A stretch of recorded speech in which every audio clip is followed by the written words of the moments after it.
സ്നേഹവും കാരുണ്യവും നഷ്ടമായിക്കൊണ്ടിരിക്കുന്ന നമ്മുടെ ഈ ആധുനിക കാലത്ത് അവഗണിക്കപ്പെട്ട മാതാപിതാക്കളെ സ്നേഹത്തിൻ്റെ കൂടൊരുക്കി സ്വന്തം ഹൃദയത്തോട് ചേർത്ത് പിടിച്ച നിഷ സ്നേഹക്കൂടാണ് ഇന്ന് നമ്മുടെ അതിഥി. താൻ പിന്നിട്ട വഴികളിലെ ഹൃദയസ്പർശിയായ അനുഭവങ്ങളെക്കുറിച്ച് നിഷ സ്റ്റോറി ടെല്ലേഴ്സിനോട് മനസ്സ് തുറക്കുന്നു. സ്വാഗതം. സ്നേഹവും കാരുണ്യവും നമ്മുടെ സമൂഹത്തിൽ നിന്ന് നഷ്ടമായിക്കൊണ്ടിരിക്കുന്ന ഒരു കാലത്താണ് നമ്മളെല്ലാവരും ജീവിക്കുന്നത്.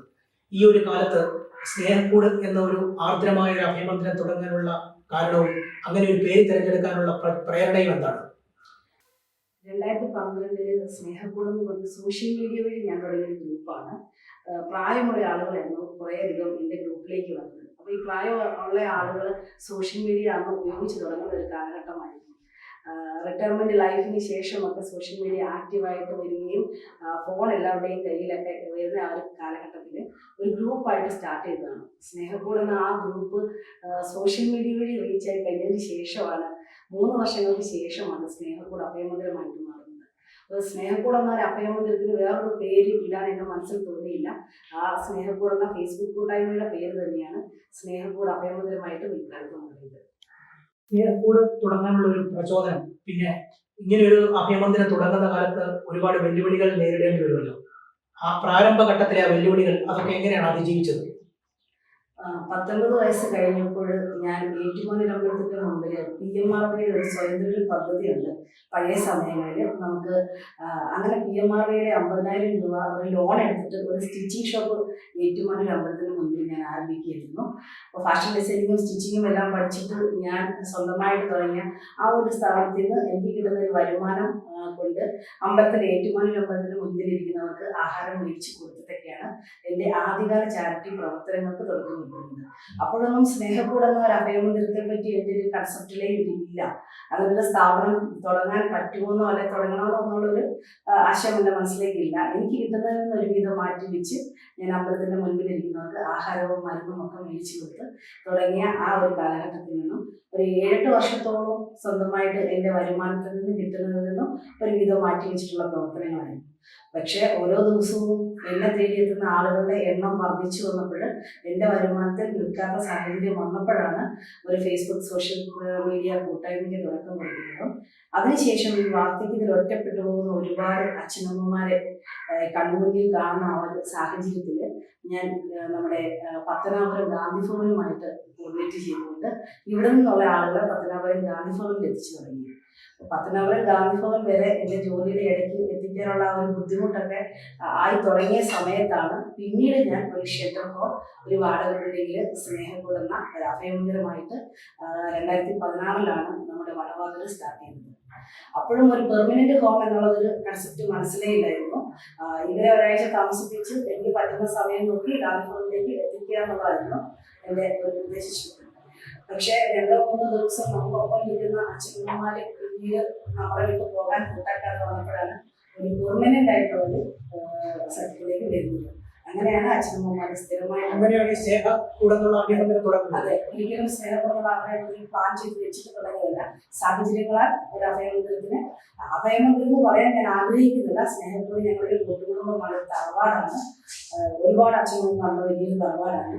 അപ്പോൾ ഇതിന് തിരിതെളിക്കുമ്പോൾ പോലും ഇത് അടച്ചു കൂട്ടണമേ, ഇതിലേക്ക് അനാഥരായിട്ട് ആരും വരരുത് എന്നുള്ളൊരു ആഗ്രഹത്തോടു കൂടിയാണ് സ്നേഹക്കൂടിൽ തിരിച്ചടിച്ചത്. എന്നാൽ ശരിക്കും നമ്മളെ ഞെട്ടിച്ചുകൊണ്ട് 6 മാസ കാലയളവിനുള്ളിൽ 38ഓളം അച്ഛനമ്മമാരാണ് സ്നേഹക്കൂടിന്റെ പണി ചെയ്യുന്നത്. ഇപ്പൊ എത്ര അച്ഛനമ്മമാരുണ്ട്? ഇപ്പോൾ ഒരു 124 അച്ഛനമ്മമാരാണ് ഉള്ളത്. അതിങ്ങനെ കൂടിയും കുറഞ്ഞിരിക്കും. കാരണം മിക്കവാറും ദിവസങ്ങളിൽ രാത്രി പോലീസുകാർ വഴിയരികിലൊക്കെ ഒറ്റപ്പെട്ട അച്ഛന്മാരെയും അമ്മമാരെയും സ്ത്രീകളെയും ഒക്കെ സ്നേഹക്കൂടിൽ എത്തിക്കാറുണ്ട്.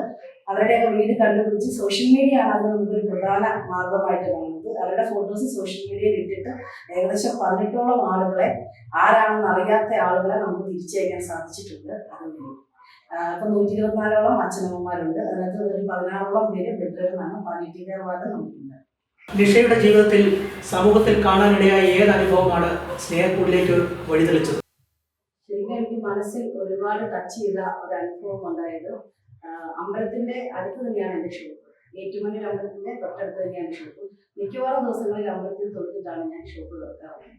ഒരു ദിവസം അമ്പലത്തിൽ നിന്ന് ഇറങ്ങി വരുന്ന വഴിയിൽ ഞാൻ സ്ഥിരമായിട്ട് കാണുന്ന ഒരു അപ്പച്ചനുണ്ട്. ആ അപ്പച്ചൻ കാലിലൊരു വലിയ വ്രണവുമായിട്ട് പഴുത്ത് അച്ഛൻ്റെ കാലിൽ നിന്ന് ഒഴുകുവാണ്.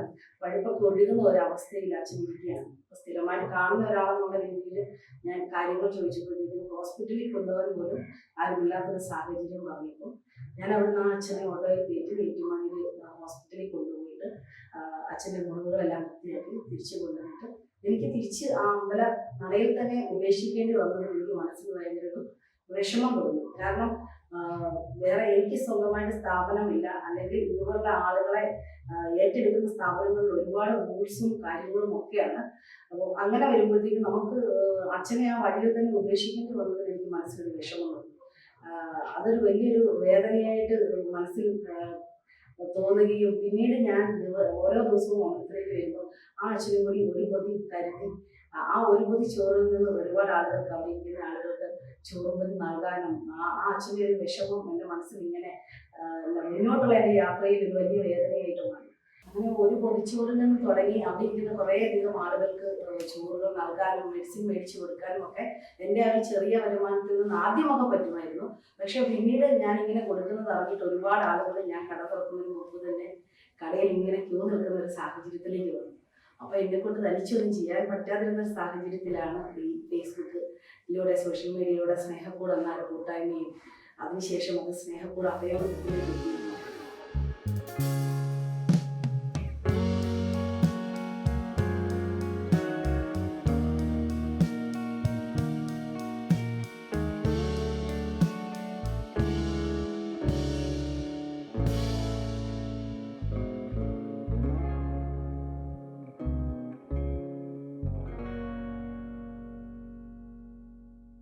ഇന്ന് 124ഓളം അച്ഛനമ്മമാർ സ്നേഹക്കൂടിലുണ്ട്. ഇവരെങ്ങനെയാണ് ഇവിടേക്ക് ഈ അച്ഛനമ്മമാർ എത്തിച്ചേരുന്നത്? സ്നേഹക്കൂടിലേക്ക് എത്തിച്ചേരുന്ന ഓരോ അച്ഛനമ്മമാരും മക്കൾ ഉപദ്രവിച്ചിട്ട് വീടുകളിൽ നിന്ന് ഇറക്കി വിട്ട അച്ഛനമ്മമാരാണ്.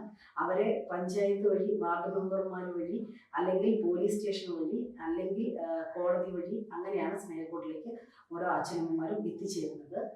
അതിൽ തന്നെ നമുക്ക് മാക്സിമം നമുക്ക് തിരിച്ചയക്കാം. ഇപ്പം മക്കൾക്ക് സാമ്പത്തികമുണ്ട്, മനഃപൂർവ്വം മക്കൾ അച്ഛനെയും അമ്മയെയും നോക്കുന്നില്ല എന്ന് നമ്മൾ മനസ്സിലായി കഴിഞ്ഞാൽ, സ്നേഹമുള്ള ഒരു അച്ഛനോ ഒരു അമ്മയോ എത്തിക്കഴിഞ്ഞാൽ അവരുടെ സിറ്റുവേഷൻസ് നമ്മൾ മനസ്സിലാക്കി അവരുടെ ഡീറ്റെയിൽസ് നമ്മൾ എടുക്കുമ്പോൾ ആ മകനോ മകൾക്കോ അല്ല അച്ഛനെയും അമ്മയൊക്കെ നോക്കാൻ മാർഗമുള്ളവരാണ്, വരുമാന മാർഗങ്ങളുള്ളവരാണ്. അവർ മനഃപൂർവ്വം നോക്കാതിരിക്കുന്ന ഒരു സാഹചര്യമാണെങ്കിൽ തീർച്ചയായിട്ടും അതിനെതിരെ തിരിച്ച് കേസ് കൊടുക്കുകയും ഈ മക്കളെ കൊണ്ട് തന്നെ ഈ അച്ഛനമ്മമാരെ ഏറ്റെടുപ്പിക്കുന്ന രീതിയിലേക്ക് നിയമങ്ങളെ നമ്മൾ കൊണ്ടുവരികയും ചെയ്യുന്നുണ്ട്.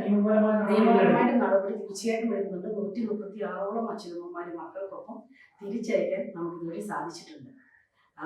സ്നേഹക്കൂടിൽ നമുക്ക് ചുമ്മാ കയറി വരുന്ന ഒരു അച്ഛനെയോ ഒരു അമ്മയോ എടുക്കാൻ പറ്റത്തില്ല. അത് പോലീസ് സ്റ്റേഷനിലെ ലെറ്റർ, വാർഡ് മെമ്പറുടെ ലെറ്റർ, ഈ അച്ഛനും അമ്മയും ഒറ്റപ്പെട്ടതാണ്, അല്ലെങ്കിൽ ഇവരെ ആരും സംരക്ഷിക്കാനില്ല എന്നുള്ള ആ ലെറ്ററിന് മേലാണ് നമ്മൾ ഇവരെ എടുക്കുന്നത്. എങ്കിലും ഇവരുടെ ജീവിത സാഹചര്യങ്ങളൊക്കെ നമ്മൾ മനസ്സിലാക്കി കഴിയുമ്പോൾ തിരിച്ചുവിടേണ്ട കേസാണെങ്കിൽ മാക്സിമം നമ്മൾ തിരിച്ചുവിടാനുള്ള നിയമ നടപടികൾ എടുക്കാറുണ്ട്. ചില സമയത്ത് നമ്മൾ തോറ്റുപോകുന്ന ചില കാര്യങ്ങൾ, ഈ മക്കൾ അച്ഛനമ്മ മക്കൾ ബന്ധം എന്നുള്ളത് വളരെ വലിയൊരു ബന്ധമാണ്. അപ്പോൾ മാതൃത്വത്തിന്റെ യഥാർത്ഥ രൂപം നമുക്ക് മനസ്സിലാകുന്നത് മക്കൾക്കെതിരെ എത്ര ഉപദ്രവിച്ചാലും മക്കൾക്കെതിരെ കേസ് കൊടുക്കാൻ ചില അമ്മമാർ തയ്യാറാകാതെ വരുന്നത് കൊണ്ട് നമുക്കും അവിടെ സൈലന്റായി പോകേണ്ടി വരുന്ന സാഹചര്യങ്ങളും ഇതിനിടയിൽ നമുക്ക് ഉണ്ടായിട്ടുണ്ട്. ഇവർ തയ്യാറാണെങ്കിൽ തീർച്ചയായിട്ടും നിയമ നടപടികളിലൂടെ തന്നെ അവരെ തിരിച്ചയക്കാൻ നമ്മൾ ശ്രമിക്കാറുണ്ട്. ഇവിടെയുള്ള ചില ജീവിതാനുഭവങ്ങൾ അച്ഛനമ്മമാർ പങ്കുവയ്ക്കാറുണ്ടല്ലോ, അതിൽ ഹൃദയസ്പർശിയായി തോന്നിയ 1-2 അനുഭവങ്ങൾ പങ്കുവയ്ക്കാമോ? അച്ഛനമ്മമാർ തീർച്ചയായിട്ടും ഒരുപാട് അനുഭവങ്ങൾ, എല്ലാവർക്കും തന്നെ ഇപ്പം 120 പേരുണ്ടെങ്കിൽ അത് 124 പേരുണ്ടെങ്കിൽ ഇവർക്കെല്ലാം 124 അനുഭവങ്ങളിൽ കൂടി കടന്നു വന്ന അച്ഛനമ്മമാർ തന്നെയാണ് ഇവിടെ ഉള്ളത്. തീർച്ചയായിട്ടും അവരത് നമ്മളുമായിട്ട് പങ്കുവയ്ക്കാറുണ്ട്, അവരുടെ വിഷമങ്ങളും വേദനകളും ഒക്കെ പങ്കുവയ്ക്കാറുണ്ട്. അങ്ങനെ വരുമ്പം എൻ്റെ ഓർമ്മയിലേക്ക് വരുന്ന ഒരു സംഭവം, തൃശ്ശൂരിൽ നിന്നൊരു അമ്മ ഇവിടെ എത്തിയായിരുന്നു. തൃശ്ശൂരിൽ നിന്നും 2 പെൺമക്കളും ഒരു മോനുമുള്ള ഒരു അമ്മയാണ്. പക്ഷെ മോൻ മദ്യപാനവും കഞ്ചാവും ഒക്കെ ആയിട്ട് മോൻ്റെ വൈഫെല്ലാം മോനെ ഇട്ടിട്ട് പോയി. ഈ അമ്മ മോൻ്റെ ഒപ്പമായിരുന്നു. അതിനുശേഷം മോൻ്റെ ഉപദ്രവം സഹിക്കാൻ വയ്യാതെ അമ്മ പെൺമക്കൾക്കൊപ്പം പോയി. പെൺകുട്ടികളാണ് അമ്മേനെ നമ്മളെ സ്നേഹക്കൂടിൽ എത്തിക്കുന്നത്. അപ്പം ഈ അമ്മയായിട്ട് നമ്മൾ കാര്യങ്ങളൊക്കെ ചോദിച്ച് മനസ്സിലാക്കിയപ്പോൾ അമ്മ പറഞ്ഞ ഒരു വാക്ക് ശരിക്കും നമുക്ക് എന്താണ്, എൻ്റെ ജീവിതത്തിലെ ഇതുവരെയുള്ള കാലത്തിൽ എനിക്ക് മറക്കാൻ പറ്റാത്ത ഒരു ഓർമ്മ തന്നെയാണ്. മകൻ മദ്യപിച്ച് വരുമ്പോൾ ഈ മകൻ അമ്മയെ ഉപദ്രവിക്കുന്ന രീതി വേറെ രീതിയിലേക്ക് വരുന്ന ഒരു സാഹചര്യങ്ങൾ. കാരണം അമ്മ മകൻ ബന്ധത്തിനപ്പുറത്തുള്ള ഒരു ലെവലിലേക്ക് ഉള്ള രീതിയിലുള്ള പെരുമാറ്റം മകൻ്റെ ഭാഗത്തുനിന്ന് ഉണ്ടാകുകയും അമ്മ രാത്രിയിൽ മകൻ വരുന്ന ആ ഒരു സമയത്ത് പുറത്ത് കാപ്പിത്തോട്ടത്തിൽ ഇറങ്ങിയിരുന്ന് നേരം വെളുപ്പിച്ച ആ ഒരു അനുഭവം അമ്മയോട് പങ്കുവച്ചപ്പോൾ സത്യം പറഞ്ഞാൽ നമുക്ക് ഉൾക്കൊള്ളാൻ പറ്റുന്നതിലൊക്കെ ഭയാനകമായിട്ടുള്ള ഒരവസ്ഥയിലൂടെ കടന്നുപോയ അമ്മയാണ്. ആ അമ്മയുടെ ആ ഒരു അനുഭവം നമ്മളെ ഈ ലോകത്തിലുള്ള ഒരുപാട് അമ്മമാർ ഇതൊക്കെ അനുഭവിക്കുന്നുണ്ടായിരിക്കാം. പക്ഷെ പുറത്ത് പറയാനായിട്ട് ആരും അത് തയ്യാറാകുന്നില്ല. അപ്പോൾ ആ ഒരു അവസ്ഥ നമുക്ക് ചിന്തിക്കുന്നതിനപ്പുറമാണ്. ഒരുപാട് രാത്രികളിൽ കാപ്പിത്തോട്ടത്തിൽ ഇരുന്നിട്ട് നേരം വെളുക്കുമ്പോൾ മകന് ബോധം വീഴുമ്പോൾ തിരിച്ച് വീട്ടിലെത്തുന്ന ആ ഒരു അമ്മയുടെ സാഹചര്യം ജീവിതത്തിൽ ഒരിക്കലും മറക്കാൻ വയ്യാത്തൊരനുഭവം തന്നെയാണ്. വ്യത്യസ്തമായ ജീവിത സാഹചര്യങ്ങളിലാണ് അച്ഛനമ്മമാർ ഇവിടെ എത്തിച്ചേരുന്നത്. ഓരോരുത്തരുടെയും വൈകാരിക മാനസികമായ തലങ്ങളും വ്യത്യസ്തമായിരിക്കും. ഇങ്ങനെ വ്യത്യസ്തമായ മാനസിക വൈകാരിക തലങ്ങളുള്ളവരെ എങ്ങനെയാണ് ഏകോപിപ്പിച്ചു കൊണ്ടുപോകുന്നത്? ശരിക്കും 6ഉം 60ഉം ഒരുപോലെയാണ് എന്ന് പറയുന്നത് പോലെ തന്നെ 6 വയസ്സിന്റെ അതേ സ്റ്റേജിലേക്കാണ് ഈ 60 വയസ്സ് കഴിയുമ്പോൾ മുതൽ നമ്മുടെ അച്ഛനമ്മമാരുടെ എന്താണ് കൊച്ചു പിള്ളേരുടെ മൈൻഡും ചെറിയ ചെറിയ പിടിവാശികളും ഒക്കെ ഇവർക്കുണ്ട്. ഇപ്പം ഒരു വീട്ടിൽ തന്നെ 4ഉം 5ഉം പേര് സഹോദരങ്ങൾ തമ്മിൽ തെല്ലുന്ന ഈ ഒരു കാലഘട്ടത്തിൽ 60ഉം അല്ലെങ്കിൽ 100ഓ 120ഓ വീടുകളിൽ നിന്ന് വരുന്ന ആളുകളെ ഒരുമിപ്പിച്ച് കൊണ്ടുപോകുന്നത് നല്ല ബുദ്ധിമുട്ടുള്ള ഒരു കാര്യം തന്നെയാണ്. പക്ഷേ അവരുടെ ജീവിത സാഹചര്യങ്ങൾ അവർ താമസിച്ച ജീവിത സാഹചര്യങ്ങളും ഇതുമായിട്ട് അവര് താരതമ്യം ചെയ്യുമ്പോൾ അല്ലെങ്കിൽ ഈ ജീവിത സാഹചര്യങ്ങളുമായിട്ട് ഏകദേശം 99% ആളുകളും അഡ്ജസ്റ്റ് ചെയ്യുന്നുണ്ട്. അവർക്ക് കിട്ടാത്ത ഒരു സ്നേഹം ഞാൻ പറയുകയാണെങ്കിൽ പറയും, സ്നേഹത്തിലൂടെ മാറ്റിയെടുക്കാൻ പറ്റാത്തതായിട്ട് ഒന്നുമില്ലെന്ന് ഞാൻ പറയും. കാരണം അവരെ സമീപിക്കുന്ന രീതിയുണ്ട്, അവരോട് പെരുമാറുന്ന രീതിയുണ്ട്. ദേഷ്യപ്പെടുന്ന ഒരാളെ നമ്മുടെ രീതിയിലേക്ക് ആക്കാനായിട്ട് നമ്മൾ തിരിച്ച് ദേഷ്യപ്പെട്ടിട്ട് കാര്യമില്ല, സ്നേഹം കൊണ്ടും പറ്റും എന്നുള്ളത് ആണ് ഞാൻ ശരിക്കും ഇവിടെ അതാണ് വർക്കൗട്ട് ചെയ്തുകൊണ്ടിരിക്കുന്നത്. അപ്പം നമ്മുടെ അച്ഛനമ്മമാര് അവരുടെ ഇടയിൽ പ്രശ്നങ്ങൾ ഉണ്ടാകാറുണ്ട്. പക്ഷെ അതൊക്കെ ഒരു 5 മിനിറ്റ് നേരത്തേക്ക് കൊച്ചു കുട്ടികൾ വഴക്ക് വിളിച്ചിട്ട് 5 മിനിറ്റിനുള്ളിൽ കൂട്ടുകൂടുന്നു പറയുന്ന രീതിയിലാണ്. നമുക്കൊരിക്കലും ഇടപെടാൻ പറ്റത്തില്ലാത്ത ചെറിയ ചെറിയ വഴക്കുകൾ കാര്യങ്ങളൊക്കെയാണ് ഉള്ളത്. അവര് ഇവിടെ വന്ന ശേഷം അവർക്കുണ്ടാകുന്ന ഒരു മാറ്റം എന്ന് പറഞ്ഞാൽ വളരെ വലുതായിട്ടുള്ളൊരു മാറ്റം ഉണ്ടായിരുന്നുള്ള വലിയൊരു ഉദാഹരണമുണ്ട്. ഈ ചാമ ഫാമിലിയിലുള്ള വലിയൊരു കുടുംബം, പഴയ നമ്മുടെ കാറൊക്കെ ഒരു വലിയ കുടുംബത്തിലൊരു അമ്മ വരുന്നുണ്ട്. അപ്പം ആ അമ്മ ഇവിടെ വരുമ്പം 9 മരുന്നുകൾ മാനസികമായിട്ട് ബുദ്ധിമുട്ടുള്ള ഒരമ്മയാണ്. വലിയ ഫാമിലിയാണ്, മക്കൾ നോക്കത്തില്ല. അങ്ങനെ അവരുടെ ഒരു ബന്ധുവാണ് ഇവിടെ അമ്മയെ എത്തിക്കുന്നത്. അമ്മ ഇവിടെ വരുമ്പോൾ അമ്മയ്ക്ക് 102 കിലോ ഭാരമുണ്ട്. 9ഓളം മെഡിസിൻ അമ്മ കഴിക്കുന്നുണ്ട്.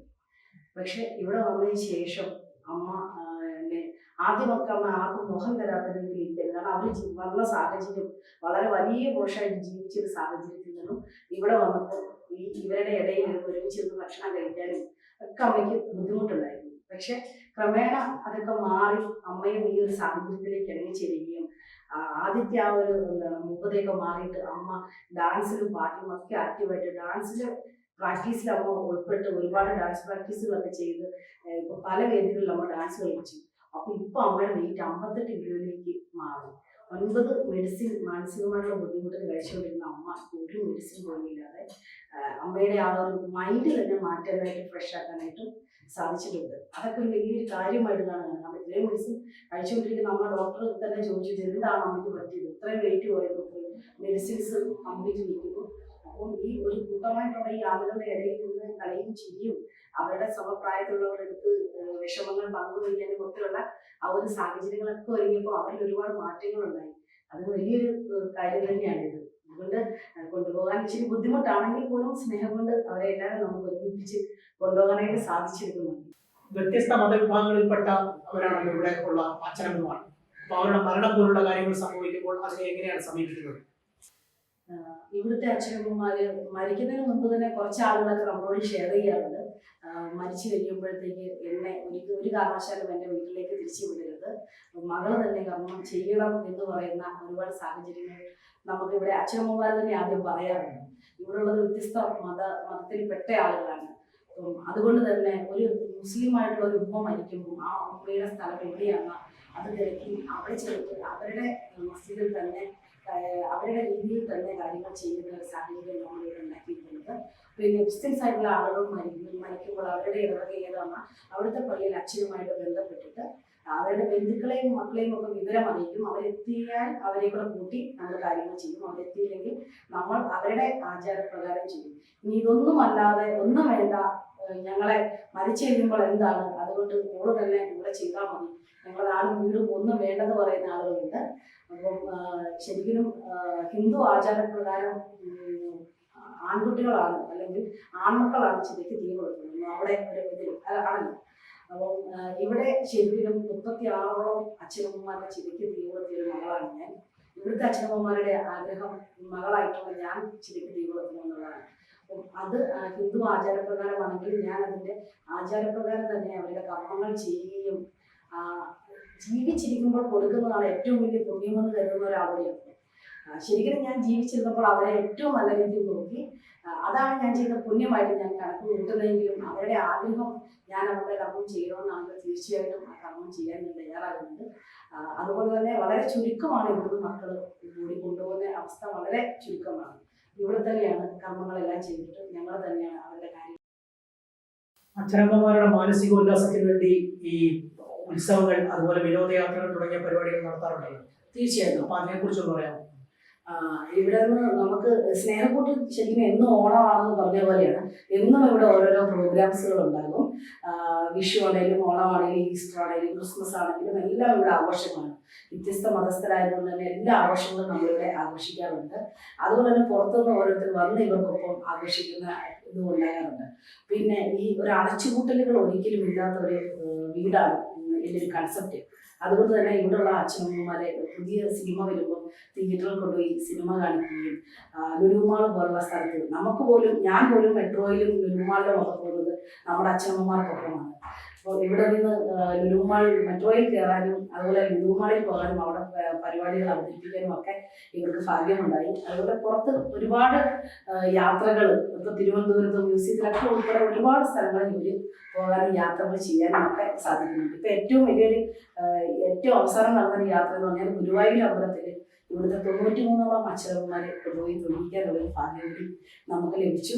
എല്ലാ മത്സരമായിട്ടുള്ള അച്ഛനമ്മമാർ അവിടെ പോയി തൊഴിയും അതൊരു വലിയൊരു അവരുടെ ജീവിതത്തിൽ ഒരു വലിയ മറക്കാത്ത അനുഗ്രഹമാണ്. ഇവിടുത്തെ അച്ഛൻ തന്നെ പറഞ്ഞൊരു ആഗ്രഹമായിരുന്നു ഗുരുവായൂർ അമ്പലത്തിൽ തൊഴണമെന്ന് ഒരു ആഗ്രഹം പറഞ്ഞു. അതിന് നമ്മൾ സ്പോൺസറെ കണ്ടെത്തി വണ്ടികളും എല്ലാം റെഡിയായി. അങ്ങനെ നമ്മൾ ഒരുപാട് യാത്രകൾ ഇവിടുന്ന് പോകാറുണ്ട്.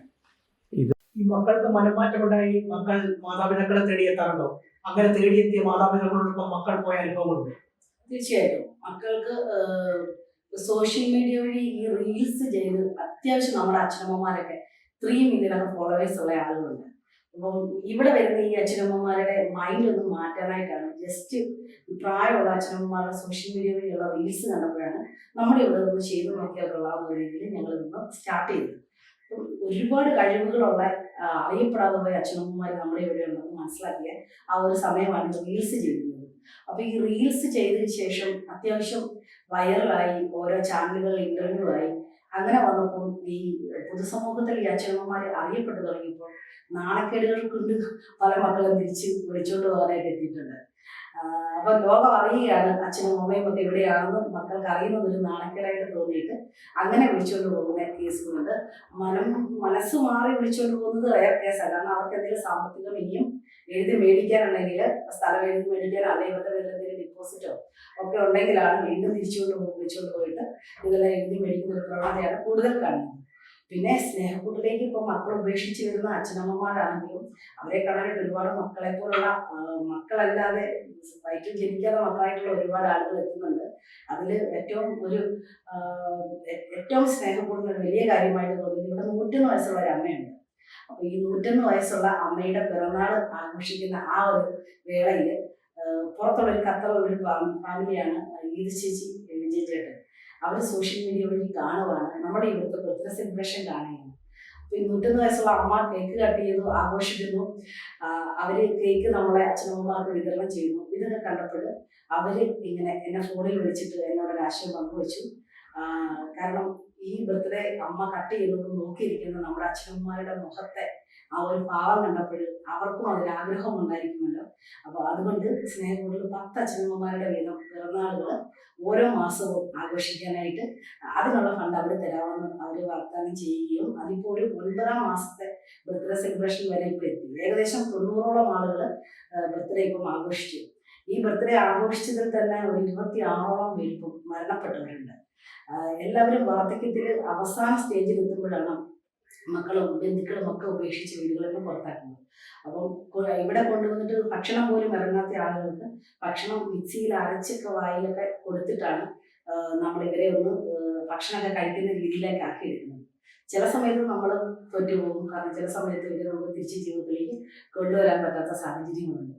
അപ്പം അതിനകത്ത് നമുക്കും ഏറ്റവും ഒരു മനസ്സിൽ തട്ടുന്ന കാര്യം, ജീവിതത്തിൽ ഒരിക്കൽ പോലും ഒരു പിറന്നാൾ ആഘോഷിക്കാത്ത അച്ഛനമ്മമാർ സ്നേഹത്തിൽ വന്ന ശേഷം പിറന്നാളുകൾ ആഘോഷിച്ചിട്ട് മരണമടയുമ്പോൾ നമുക്കും അതിനകത്ത് അവരും നമ്മളും ഒക്കെ ഒരുപോലെ സന്തോഷിക്കുന്ന ഒരു കാര്യമാണ്. അങ്ങനെ ഒരു നല്ലൊരു മുഹൂർത്തം കൂടി അവർക്ക് അതിനൂടെ ഒരു അവസരം കിട്ടിയല്ലോ. അപ്പോൾ അങ്ങനെയുള്ള ആഘോഷങ്ങളൊക്കെ ഇവിടെ നടക്കാറുണ്ട്. അതുപോലെ തന്നെ മനസ്സ് മാറിക്കൊണ്ടുപോകുന്നത് വളരെ ചുരുക്കമായിട്ടാണ്. പിന്നെ സോഷ്യൽ മീഡിയയിലൂടെ അത്യാവശ്യം റീൽസിലൂടെയൊക്കെ ഫേമസ് ആയിരിക്കുമ്പോൾ നാണക്കേട് കൊണ്ട് വിളിച്ചുകൊണ്ട് പോകാൻ വരുന്ന അച്ഛനമ്മമാരുടെ മക്കളുണ്ട്. പക്ഷെ പകുതിയല്ല 99% അച്ഛനമ്മമാരും തിരിച്ചു പോകാൻ തയ്യാറാകുന്നില്ല. കാരണം അവർക്ക് കിട്ടാത്ത ഒരു സ്നേഹവും കരുതലും ഒക്കെ കിട്ടിയപ്പോൾ അവരിവിടെ ഈ ഒരു വീടുമായിട്ട് ഇണങ്ങി ചേർന്നതുകൊണ്ട് മക്കളൊന്നും വിളിച്ചിട്ടും തിരിച്ചു പോകാത്ത ഒരുപാട് അച്ഛനമ്മമാർ ഇവിടുണ്ട്. സ്നേഹക്കൂടിന്റെ ഒരു അമരക്കാരി എന്നുള്ള നിലയിൽ ഒരു ഉത്തരവാദിത്തപ്പെട്ട വലിയൊരു ദൗത്യമാണ് ചേച്ചി നിർവഹിച്ചുകൊണ്ടിരിക്കുന്നത്. അപ്പോൾ ജീവിതത്തിൽ എല്ലാം നഷ്ടപ്പെട്ടു പോയാലും എന്നും ഒപ്പം ഉണ്ടാവണം എന്ന് ആഗ്രഹിക്കുന്ന ഒരു നന്മ കാണുമല്ലോ, അതെന്താണ്? തീർച്ചയായിട്ടും അത് കാരുണ്യവും സ്നേഹവും ഒക്കെയാണ്. ഞാനത് ജീവിതത്തിൽ ഒരിക്കലും എനിക്ക് നഷ്ടപ്പെടരുത് എന്നുള്ള ആഗ്രഹിക്കുന്ന കാര്യവും എനിക്കൊപ്പം ഉണ്ടായിരിക്കണമെന്ന് ആഗ്രഹിക്കുന്ന ഒരു നന്മയും മറ്റുള്ളവരെ സ്നേഹിക്കാനുള്ള ഈ ഒരു കഴിവും ചേർത്ത് പിടിക്കാനുള്ള ഈ ഒരു മനസ്സും എന്നും ഉണ്ടാകണമെന്നുള്ളത് മാത്രമാണ് എൻ്റെ ആഗ്രഹവും പ്രാർത്ഥനയും. അവഗണിക്കുകയല്ല, പ്രിയപ്പെട്ടവരെ ഹൃദയത്തോട് ചേർത്ത് പിടിക്കുകയാണ് വേണ്ടത് എന്ന പാഠമാണ് സ്നേഹക്കൂടിലൂടെ നിഷ സമൂഹത്തിന് നൽകുന്നത്. തൻ്റെ അനുഭവങ്ങളെക്കുറിച്ച് ഇത്രയും നേരം സ്റ്റോറി ടെല്ലേഴ്സിനോട് മനസ്സ് തുറന്ന നിഷയ്ക്ക് ഹൃദയപൂർവ്വം നന്ദി രേഖപ്പെടുത്തുന്നു.